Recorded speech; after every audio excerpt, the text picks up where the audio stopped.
Dollar পেলেই আসমান কাঁপে, মাটি কাঁপে, হ্যাঁ, পুরো জগৎ কেঁপে ওঠে।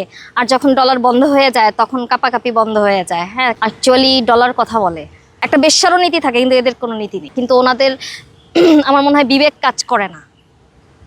ওনাদের বিবেক কাজ করলে এই যে ধর্ষণ হচ্ছে, এই যে মাজার ভাঙছে, সিনেমা বন্ধ করতেছে, একটার পর একটা সিনেমা বন্ধ করতেছে, ধর্ষণ হচ্ছে একটার পর একটা, এটা নিয়ে ওনাদের কোনো একটা টু শব্দ নেই। হ্যাঁ, কেন?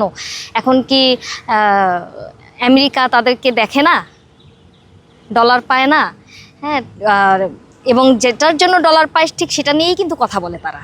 তারা যে একেবারে বলে না তা না, কিন্তু ডলার পেলেই কথা বলে। মানে এনাদের একটা নীতি কি, যে টাকা দিলেই, যে টাকা দিবে তার হয়েই সে কথা বলবে। আজকে যদি আমেরিকা টাকা দেয় আমেরিকার হয়ে কথা বলবে, ইন্ডিয়া টাকা দিলে ইন্ডিয়ার হয়ে কথা বলবে। এদের অ্যাকচুয়ালি কোনো মানে নীতি নেই। একটা বেশ্যারও নীতি থাকে, কিন্তু এদের কোনো নীতি নেই। তাদেরকে নারীবাদ আপনারা বলছেন, আমি তাদেরকে নারীবাদ বলতে নারাজ। কারণ বাংলাদেশে সবাই হচ্ছে সোকল নারীবাদী, সোকল প্রগতিশীল। হ্যাঁ, তো আমরা যেটা সত্যি কথা, আমরা প্রগতিশীলরা অ্যাকচুয়ালি প্রগতিশীল না। আমরা মুক্তমনারা অ্যাকচুয়ালি মুক্তমনার না। আমরা হচ্ছে লোভী। লোভে পড়ে আমরা নিজেকে নারীবাদী দাবি করি, নিজেকে প্রগতিশীল মুক্তমনা দাবি করি। আসলে আমরা তার না। আমরা কিন্তু মননে মগজে আমরা পুরুষতান্ত্রিকতাটা বহন করি।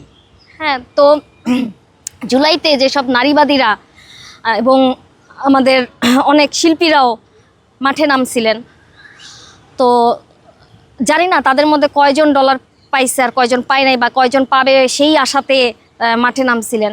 তো তারা এই মুহূর্তে কোনো বিষয় নিয়েই, কোনো বাংলাদেশের কত কত ঘটনা ঘটে যাচ্ছে, বাজেট পাশ হলো, এই বাজেটও অনেক আপত্তিকর আছে, বাজেট আছে, সেইগুলো নিয়ে কেউ কোনো কথা বলে না।